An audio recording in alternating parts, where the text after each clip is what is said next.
Muy buenos días a todos, qué bueno verlos, qué bueno estar acá. Tengo el gran privilegio, y créanme que he estado orando con respecto a esto, de seguir siendo un instrumento en las manos de Dios para intentar, dentro de las fuerzas de Él también, compartir parte del carácter del mismo. Conforme iba avanzando más en el estudio en estos días, decía: qué montón de sabiduría, qué montón de contenido. Llegué a pensar de que me había tocado uno de los temas más difíciles en cuanto a los atributos de Dios. Pero después esa misma convicción de conocimiento me trajo paz. Al saber que íbamos a hablar de un Dios que todo lo sabe. Al saber que íbamos a hablar de un Dios que conoce nuestro pasado, nuestro presente, nuestro futuro. Y que preguntas como ¿por qué, Señor?, son resueltas a la luz de la palabra. Y pensando en eso, para los que se recuerdan, yo sé que mucha de acá se recuerdan, 4 de febrero 1976. Yo tenía -7 años. Gracias a Dios, porque le tengo un terror a los temblores y terremotos. Me casé y le tuve que hacer ganas, porque frente a un matrimonio creo que no pudiera reaccionar como reaccionaba con mis hermanas, por ejemplo, que como ellos sabían, la Missy está por ahí, que le tengo pánico a esos movimientos telúricos. Se metían a escondidas en mi cuarto y me movían la cama.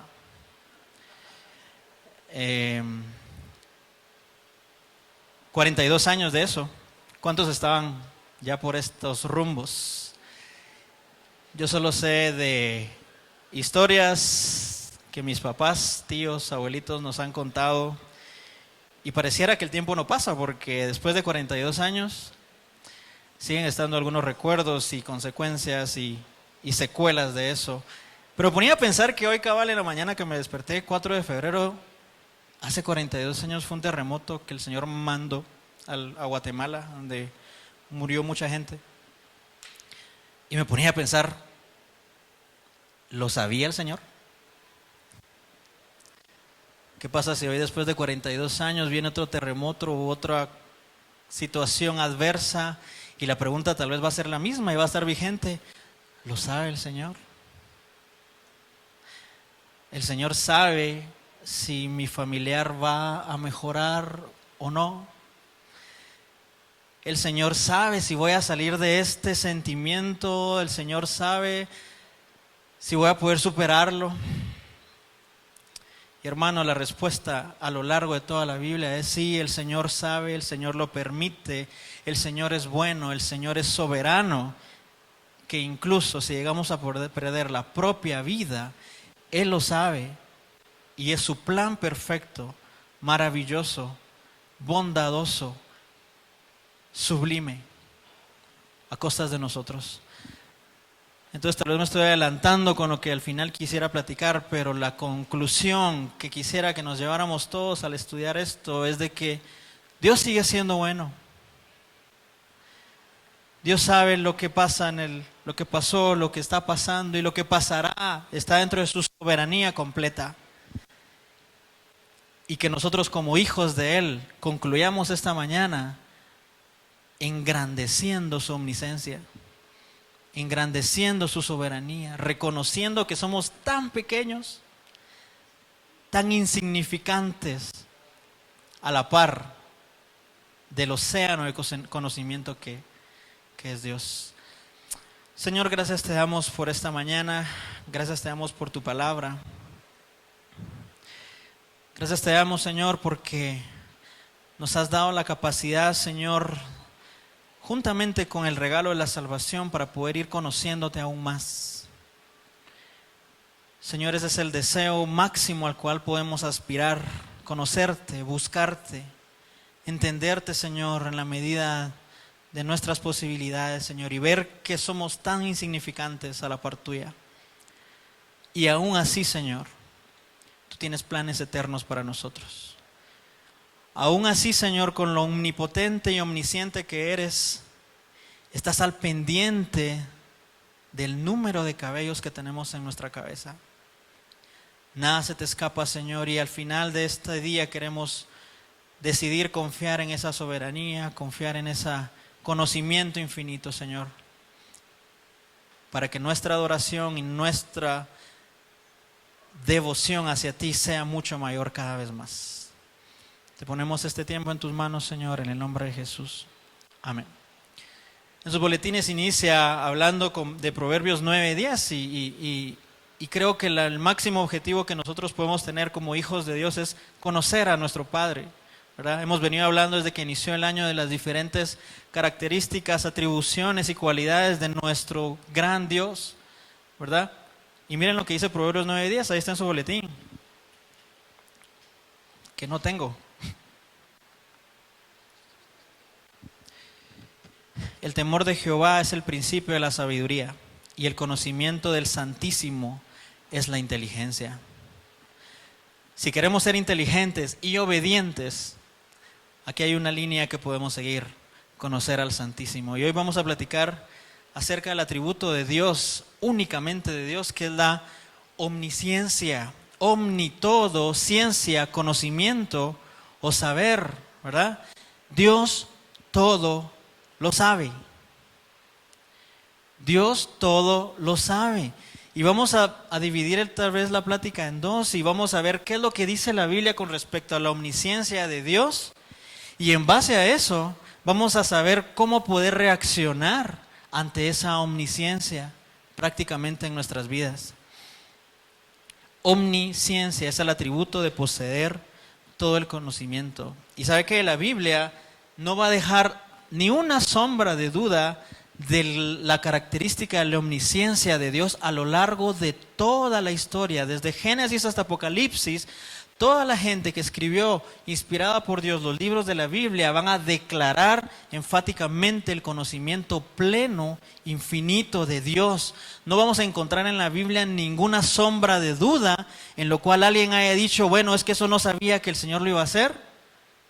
Al final las conclusiones siempre van a ser bien válidas de que Dios es omnisciente. Y me encanta la primera ilustración y con eso quiero dejar establecido cómo presenta la Biblia a un Dios omnisciente. Cuando Ana le pide a Dios a un hijo para poder llevarlo al templo y que sirva, y le dice, mira Dios, si vas a darme un hijo, yo te lo voy a dedicar a ti cuando sea el tiempo. Pasa, Dios lo concede, nace Samuel y Ana, en una actitud de adoración a Dios, declara lo siguiente. Acompáñame al primer libro de Samuel, capítulo 2, versículo 2. Tenga su Biblia ahí porque la vamos a usar un montón.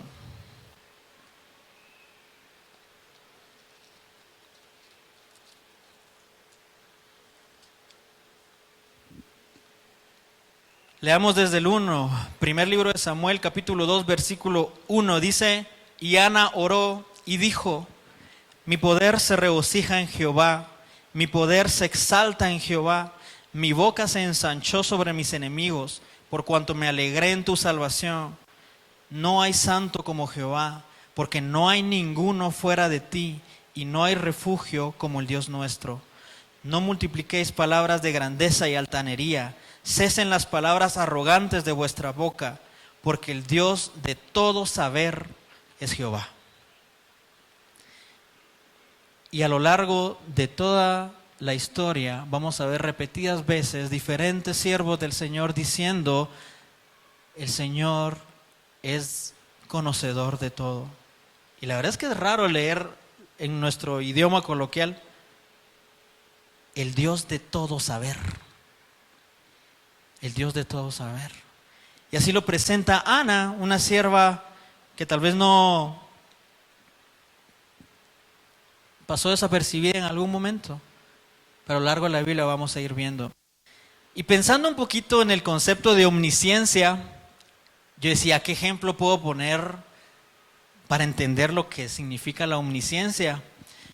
Y leyendo un poco, me surgió a mí una figura dentro del mundo de la literatura, ¿verdad? Para los que estudiaron literatura o lengua o lo que sea, en donde hay una figura que se le llama el narrador omnisciente. ¿Qué significa eso?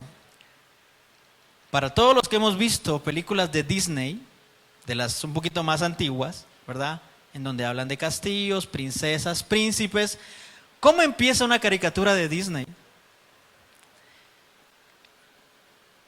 Hace mucho tiempo, en un reino muy, muy lejano, existió un príncipe y empieza un narrador a contar o a presentar lo que nosotros vamos a estar viendo a continuación. Ahora yo le pregunto, bueno, a mí no mucho me gustan este tipo de películas, pero yo sé que muchas, tal vez más que muchos. Si yo les pregunto, ¿se recuerdan del narrador de La Bella y la Bestia? ¿No? Entonces, pero yo les voy a debatir y les voy a decir, es que el narrador es importante porque lo sabía todo. Él iba narrando, ¿verdad? Pero digo, no, yo no me recuerdo del narrador, yo me recuerdo de La Bella y la Bestia, ¿verdad? Imagínense la comparación que yo les estoy haciendo con respecto a un concepto que es infinito para nuestra mente. Y miren lo que dice con respecto a un narrador omnisciente en el contexto de un libro, en el contexto de una novela, en el contexto de una película. Dice esto: el narrador omnisciente es un tipo de narrador externo, es decir, no es un personaje de la historia, sino alguien ajeno a ella, que no se sabe quién es en realidad. Por ello, el narrador omnisciente utiliza la tercera persona del singular. Pónganse a pensar en algún libro en donde hay un narrador omnisciente que sabe qué va a pasar. El narrador omnisciente describe lo que los personajes sienten, ven y oyen, e incluso puede describir y narrar hechos que no hayan sido presenciados por ningún personaje. Es un narrador que está o puede estar en todas partes y tiene la capacidad de leer la mente de todos los personajes de la historia. Conoce sus pensamientos, sus deseos más íntimos, puede también conocer sus sueños, sus temores. El narrador omnisciente puede viajar al pasado si lo desea y conocer también el futuro, utilizando para ello recursos temporales como la retrospección o la anticipación. Conoce lo que sabe cada uno de los personajes, aunque otra cosa bien distinta es que cuente o no toda la información que posee. Lo sabe, pero puede decidir cómo y en qué momento transmite los datos al lector.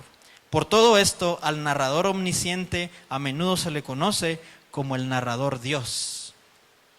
No sé nada de literatura, a lo lejos me recuerdo de idioma español, pero sí me recuerdo de alguna novela que yo haya leído en donde hay un personaje que para nosotros pasa desapercibido, que es el narrador. A nosotros nos interesa lo que realmente pasa en la historia, pero hay un narrador que en el contexto de la literatura lo dicen como un narrador omnisciente. Y fíjense que pensando, yo decía, qué pequeños somos al que este ejemplo sea mi mayor comparación con respecto al concepto de omnisciencia de Dios. Y comparando estos dos ejemplos, ¿sabe qué? Ellos no escriben la historia. Los narradores omniscientes que les acabo de describir no escriben la historia. Nuestro narrador omnisciente, nuestro Dios omnisciente, sí escribe nuestra historia. En este contexto, la identidad de ese narrador no es algo que importe. Ya me respondieron ustedes que no se recuerdan de quiénes son los narradores, ni sabemos sus nombres. En nuestra vida sí sabemos quién es ese Dios omnisciente. En este contexto, el narrador omnisciente no participa en la historia. Yo nunca leí un libro en donde el narrador se metiera a la historia. Alguna caricatura por ahí tal vez sí, pero el narrador no se mete a la historia, él está narrando, ¿verdad? En nuestra vida tenemos un Dios omnisciente que es el personaje principal. Entonces, es un pequeño esbozo de lo que significa omnisciencia, todo conocimiento. Y con respecto a eso vamos a ver qué dice la Biblia acerca del conocimiento de Dios. Y la primera característica, y podría decir que única, porque engloba el 100% de los otros ítems que vamos a ver, es de que el conocimiento de Dios es perfecto. ¿Será que a ese concepto, a esa característica, a ese adjetivo de perfección le falta algo más? Si algo es perfecto, algo está completo, algo es el 100%. Y dentro de esa perfección vamos a ver varias categorías, pero quiero que vayamos de entradita a Job. El libro de Job, capítulo 37.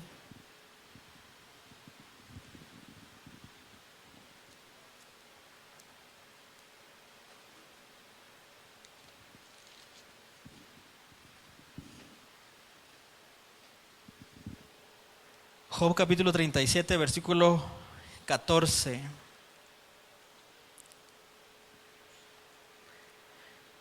Mire lo que habla acerca del conocimiento de Dios.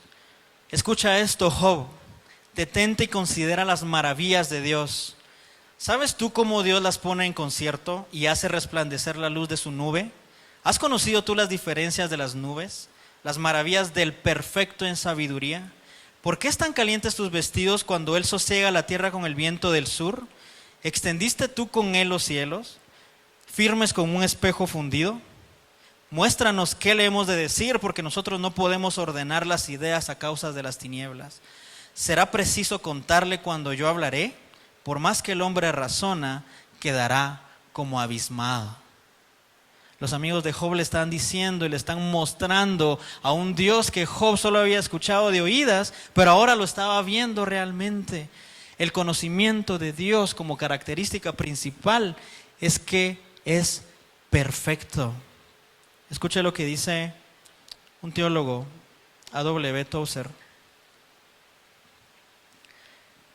Dios conoce instantáneamente y sin esfuerzo alguno cada cosa y todas las cosas, cada mente y todas las mentes, cada espíritu y todos los espíritus, cada existencia y todas las existencias, cada pluralidad y todas las pluralidades, todo enigma, todo sentimiento, todos los deseos, cada secreto no declarado, todos los tronos y dominios, todas las personalidades, todas las cosas visibles e invisibles en el cielo y en la tierra, movimiento, espacio, tiempo, vida, muerte, el bien, el mal, el cielo y el infierno.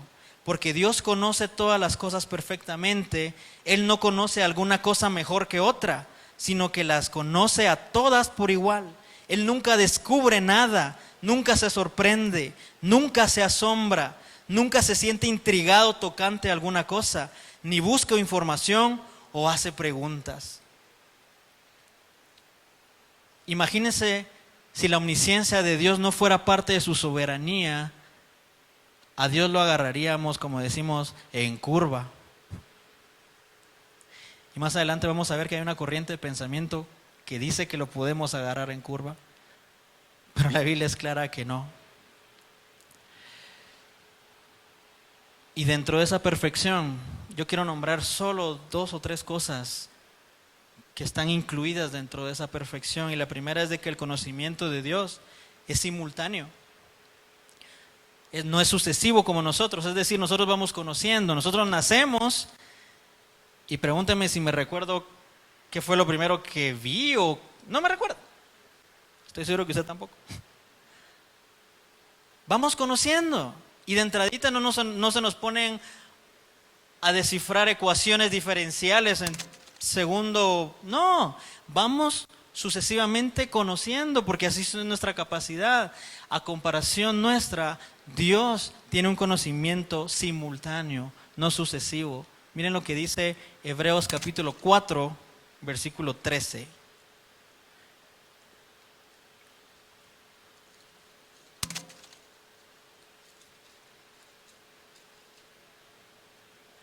Hebreos 4:13.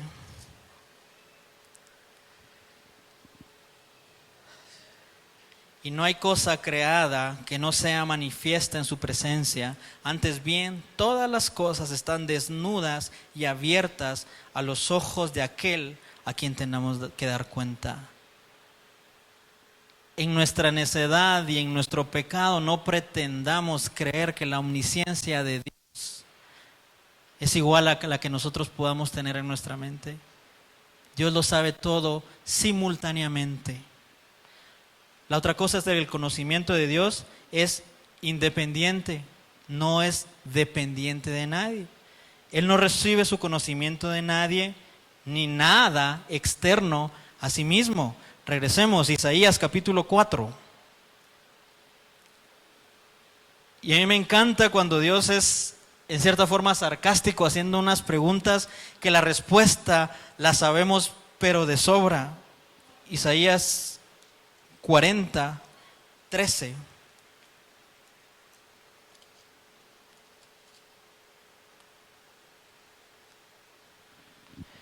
Leamos desde el 12. Miren la pregunta que hace Isaías. ¿Quién midió las aguas con el hueco de su mano y los cielos con su palmo? Con 3 dedos juntó el polvo de la tierra y pesó los montes con balanza y con pesas los collados. ¿Quién enseñó el Espíritu de Jehová o le aconsejó enseñándole? ¿A quién pidió consejo para ser avisado? ¿Quién le enseñó el camino del juicio o le enseñó ciencia o le mostró la senda de la prudencia? ¿Cuál creen que es la respuesta? Nadie. Y son de esas preguntas que también nuestros papás nos hacían para que nos quedáramos callados. ¿Quién tenía que ir por el pan?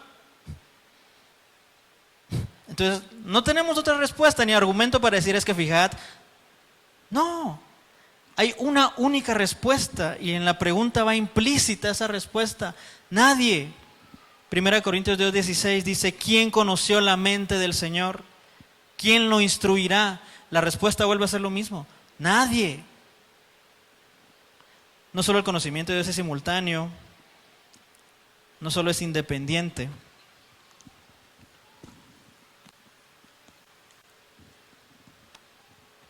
El conocimiento de Dios es infalible. ¿Qué significa infalible? Que no está sujeto al error. Escucha esto.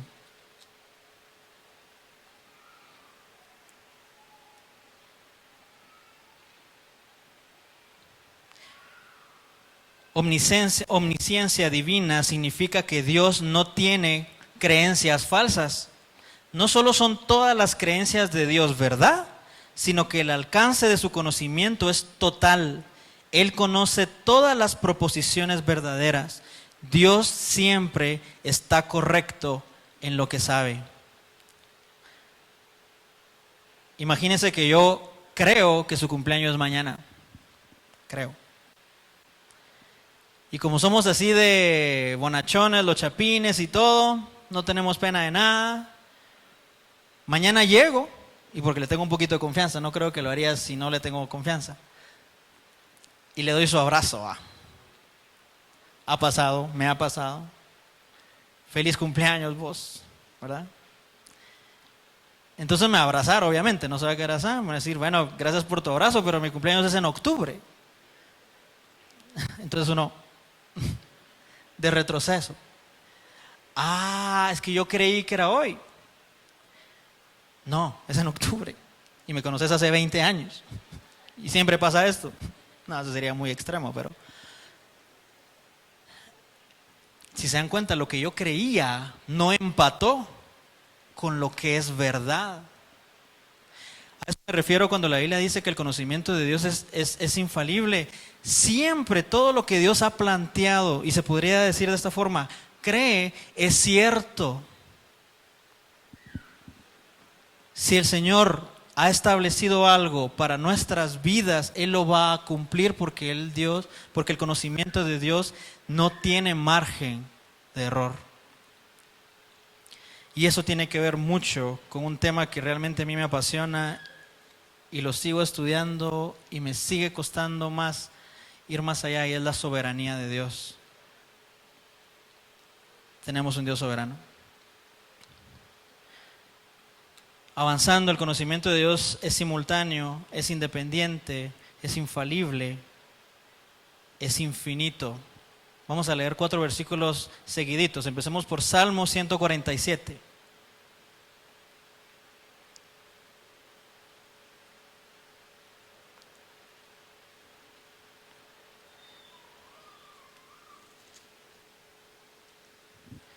Salmo 147, versículo 4 y 5. Él cuenta el número de las estrellas, a todas ellas llama por sus nombres. Solo con eso podemos darnos una idea de la magnitud del conocimiento de Dios, de lo infinito y profundo. Versículo 5. Grande es el Señor nuestro y de mucho poder, y su entendimiento es infinito. Vamos al libro de Isaías, ahí vamos a leer las otras tres otra vez. Isaías capítulo 44, versículo 6. Isaías 44, 6. Así dice Jehová, Rey de Israel, y su Redentor, Jehová de los ejércitos: yo soy el primero, yo soy el postrero, y fuera de mí no hay Dios. Perdón, desde el... así. ¿Y quién proclamará lo venidero, lo declarará y lo pondrá en orden delante de mí, como hago yo desde que establecí el pueblo antiguo? Otra de las preguntas de Dios. Anúncienle lo que viene y lo que está por venir. No temáis ni os amedrentéis. ¿No te lo hice oír desde la antigüedad y te lo dije? Luego vosotros sois mis testigos. No hay Dios sino yo, no hay fuerte, no conozco ninguno. Capítulo 46, versículo 9, ahí adelantito. Acordaos de las cosas pasadas desde los tiempos antiguos, porque yo soy Dios y no hay otro Dios y nada hay semejante a mí. Que anuncio lo por venir desde el principio y desde la antigüedad, lo que aún no era hecho, que digo, mi consejo permanecerá y haré todo lo que quiero. Capítulo 41, versículo 21.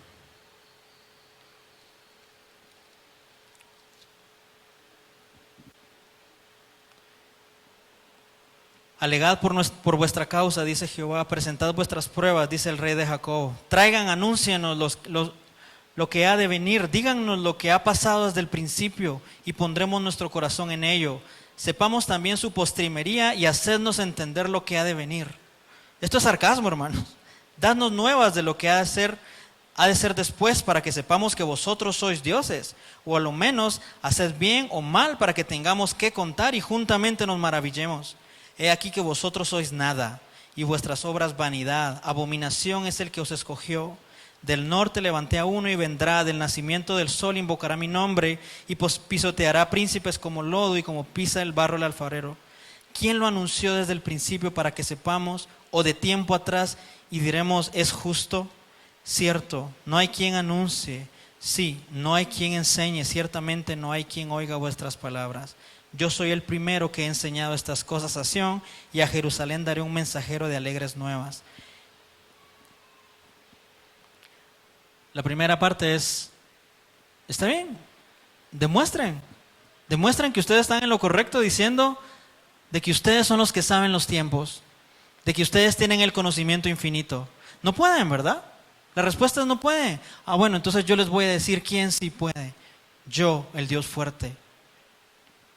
Conocimiento infinito. El conocimiento de Dios es atemporal. El conocimiento de Dios es pasado, presente y futuro. No existe nada que Dios desconozca, ya sea pasado, presente o futuro, posible o no posible, existente o no existente, real o potencial. Dios todo lo sabe. Hay un tiempo en los verbos que nosotros usamos y es el famoso hubiera. Lo hemos dicho, ¿verdad? Hubiera ido. Eso es como una patada de abogado, ¿va? Y la respuesta que yo siempre doy es: el hubiera no existe, ¿verdad? Dios mucho menos tiene hubieras. Miren lo que dice, que el conocimiento de Dios es real o potencial, es infinito. Hace unos minutos le decía que hay una corriente de pensamiento en donde intenta proteger la reputación de Dios diciendo de que Dios no conoce el futuro. ¿Y sabe por qué lo hace? Porque les da miedo de responder preguntas. ¿Y si mañana hay un tornado y muere gente? ¿Y si el bebé que acaba de nacer se contamina y fallece? Entonces hay una corriente que es el teísmo abierto, en donde la gente dice: no, mejor digamos que Dios no sabe el futuro. Y así no lo pueden agarrar en fly, en curva. Imagínense que tuviéramos un Dios soberano con esa fallita. Y para proteger su reputación, porque mañana nos viene un amigo a decir, vos, y si Dios es todo lo sabe, ¿por qué no salvó a mi mamá? No, es que Dios no sabe el futuro. Estaríamos echando por la borda cualquier característica de un Dios santo, único, sabio. Dios lo sabe, hermano, y también es soberano. Y si Dios no va a sanar a la mamá de su amigo, es porque Él es soberano y Él tiene un plan que al final va a redundar para su gloria. Yo siempre pongo el ejemplo de mi primo. Mi primo se llamaba igual que yo, Pablo, y murió a los 5 años de leucemia. Dios lo sabía. Sí, lo sabía. Ahorita tuviera 22 años. De parte de mi papá es el único primo varón que yo pudiera tener. Dios lo sabía. Sí, lo sabía. Él murió cuando tenía 5 años. Y después de 18, 16 años, yo puedo ver como testimonio la familia de mi tía, mi tío y mi prima. Son fieles testimonios de la misericordia de Dios. Mi tía puede llegar a un hospital lleno de gente y de niños con leucemia a predicar el evangelio con toda la autoridad que el Señor le ha dado. Y la primera pregunta que le hacen es, pero es que usted no puede hablar porque no ha estado acá. Y mi tía responde, sí, estuve acá. Y a mi hijo se lo llevó el Señor.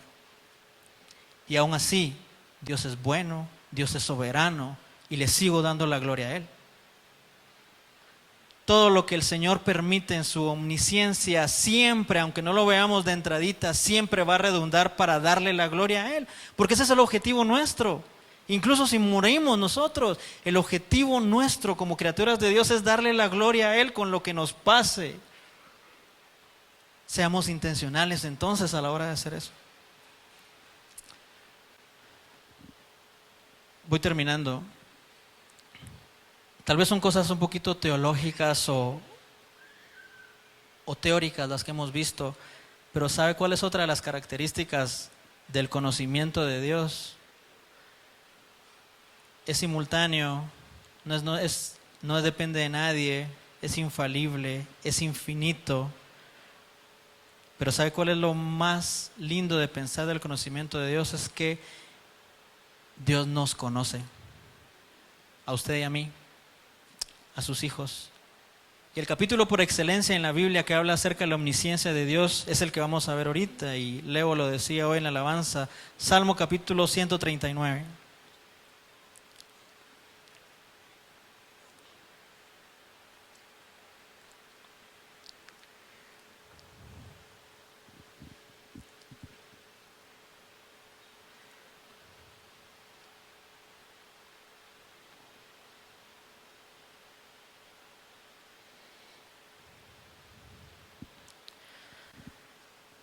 ...139 versículo 1 al 6... Oh Jehová, tú me has examinado y conocido. Tú has conocido mi sentarme y mi levantarme. Has entendido desde lejos mis pensamientos. Has escudriñado mi andar y mi reposo, y todos mis caminos te son conocidos. Pues aún no está en mí la palabra, en mi lengua, y he aquí, oh Jehová, tú la sabes toda. Detrás y delante me rodeaste, y sobre mí pusiste tu mano. Tal conocimiento es demasiado maravilloso para mí. Alto es, no lo puedo comprender. Alto es, no lo puedo comprender. Pensar en un Dios todopoderoso, omnisciente, que tuvo un gran amor con que nos amó, enviando a su Hijo Jesucristo, nos conoce. Mire lo que dice John MacArthur en algún momento. En un momento en mi vida pensaba sobre la omnisciencia con todo menos con confianza. Cuando era un niño pequeño, mis padres me decían, puede que no sepamos lo que tú haces, pero Dios todo lo ve. Eso no solo se lo decían a él, nos lo decían a todos. Yo solía entender eso, Dios lo sabe todo. Como resultado, yo solía pensar que la doctrina de la omnisciencia era realmente un fastidio.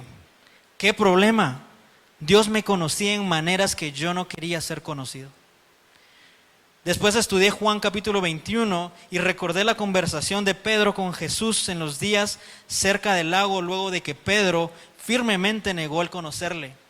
Pedro siguió tratando de convencer al Señor de que Él lo amaba. ¿Se recuerda esa parte de la Biblia? Señor, te lo estoy diciendo, te amo. Y el Señor le siguió preguntando y preguntando. Finalmente Pedro dijo: Señor, mira, tú sabes todas las cosas, tú sabes que yo te amo. ¿A qué apeló Juan? ¿Qué doctrina de Dios? ¿Qué atributo? La omnisciencia. La omnisciencia es una gran cosa. No es tanto como que Dios mira abajo y te espía. Eso es solo la mitad de la verdad. ¿Sabe usted que si no fuera por su omnisciencia, hay días en que Dios no sabría que usted lo ama porque no es obvio?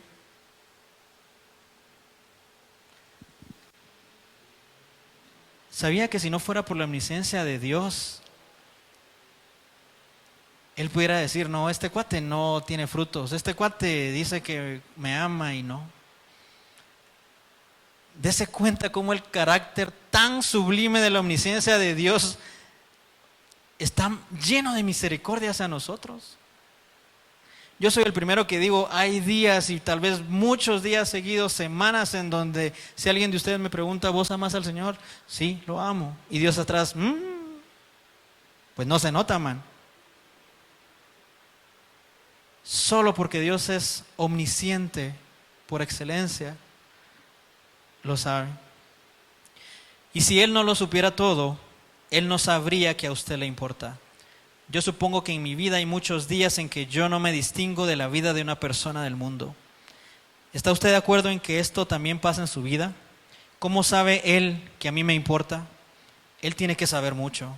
Él tiene que saberlo todo. Él tiene que saber mi corazón. O eso me da confianza aún cuando yo fallo y estropeo todo. Mi amor está asegurado porque Él conoce mi corazón. Podemos saber muchas cosas teóricas, teológicas, pero Dios nos conoce. Y 3 cosas únicamente del resultado de la omnisciencia de Dios es de que si sabemos que tenemos un Dios que todo lo sabe, nosotros deberíamos de ser humildes.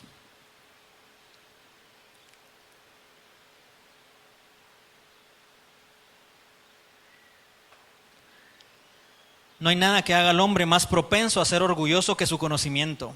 Se trata de una perfección en la que se gloría, pero si nuestro propio conocimiento de la superficie de las cosas nos envanece, la consideración de la infinitud del conocimiento de Dios debería suprimir ese orgullo.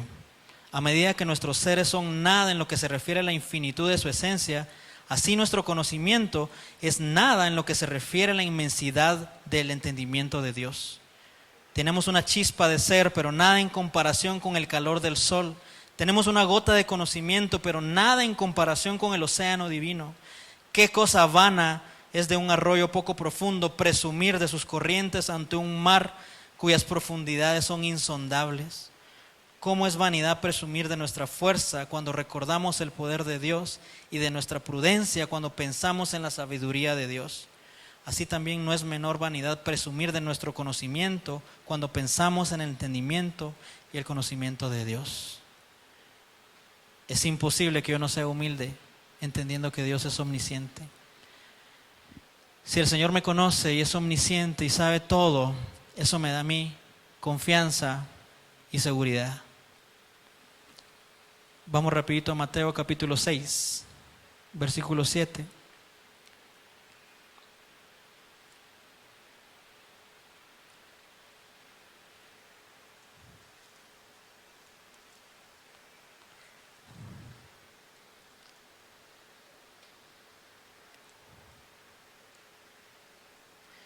Y orando no uséis vanas repeticiones como los gentiles que piensan que por su palabrería serán oídos. No os hagáis pues semejantes a ellos, porque vuestro Padre sabe de qué cosas tenéis necesidad antes de que vosotros las pidáis. Versículo 31 de ese mismo capítulo. No os afanéis pues diciendo, ¿qué comeremos o qué beberemos o qué vestiremos? Porque los gentiles buscan todas estas cosas, pero vuestro Padre Celestial sabe que tenéis necesidad de todas estas cosas. Capítulo 10, versículo 29, mismo Mateo. ¿No se venden 2 pajarillos por un cuarto? Con todo, ni uno de ellos cae a tierra sin vuestro Padre, pues aún vuestros cabellos están todos contados. Así que no temáis, más valéis vosotros que muchos pajarillos. El hecho de que Dios sabe todo, a mí me da una confianza y seguridad. Y como tercer cosa, el hecho de que Dios sea omnisciente, a mí me da fortaleza, consuelo y seguridad.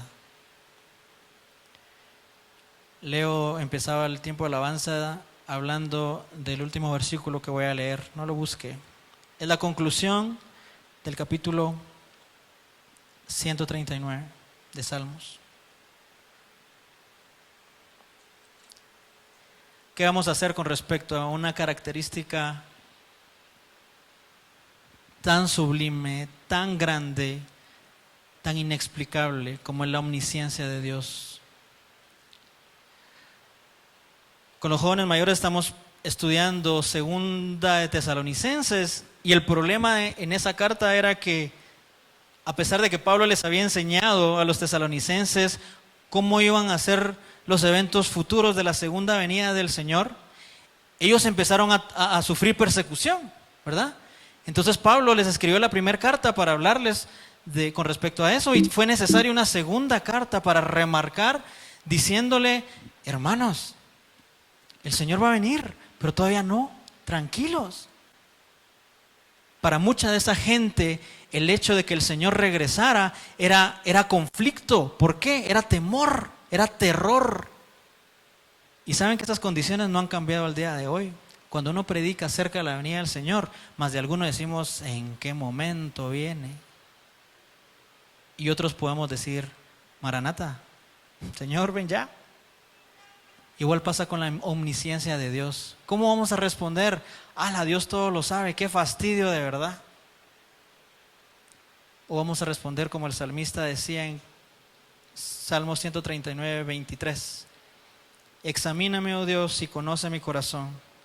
Pruébame y conoce mis pensamientos. Y ve si hay en mi camino de perversidad. Ve si hay en mí camino de perversidad, y guíame en el camino eterno. Como les decía al principio,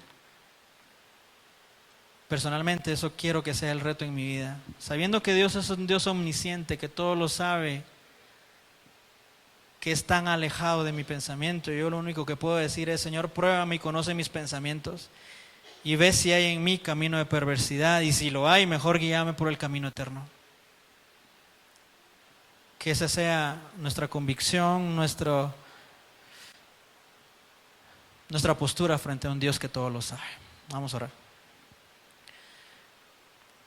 Señor, compartimos lo que la palabra dice con respecto al asombro que nos da el intentar entender que tú todo lo sabes. Tan vasto es ese concepto, Señor, tan alto que no lo podemos entender. Pero, Señor, sí podemos entender de que el resultado de esa soberanía y ese poder tuyo, Señor, es nuestra paz, nuestra seguridad, nuestra confianza, nuestra santidad, Señor, al saber de que tú eres un Dios que todo lo sabe, y aún así decidiste amarnos, Señor. Desde antes de la fundación del mundo, tú preparaste obras, Señor, para que anduviésemos en ella. Tú nos amaste desde hace mucho tiempo, sabiendo la condición de pecado que tenemos y que teníamos. Eso se llama gracia, Señor. Queremos, Señor, ponernos delante de ti, en primer lugar reconociéndote, adorando, admirando tu omnisciencia, y al mismo tiempo, Señor, sabiendo de que no somos nada delante de ti, y aún así tú nos amaste y estás pendiente de nosotros. Señor, examina nuestro corazón, conoce nuestro pensamiento, y, Señor, con todas nuestras fuerzas queremos erradicar cualquier camino que no sea el camino eterno, que no sea el camino que te dé la gloria a ti. Gracias, Señor, porque tú eres un Dios tan bueno. queremos entender de que todo obra para bien a los que te amamos, Señor, aun si eso significa pasar por pruebas, tribulaciones o incluso la muerte. Te amamos, Señor, te adoramos, te reconocemos y queremos ser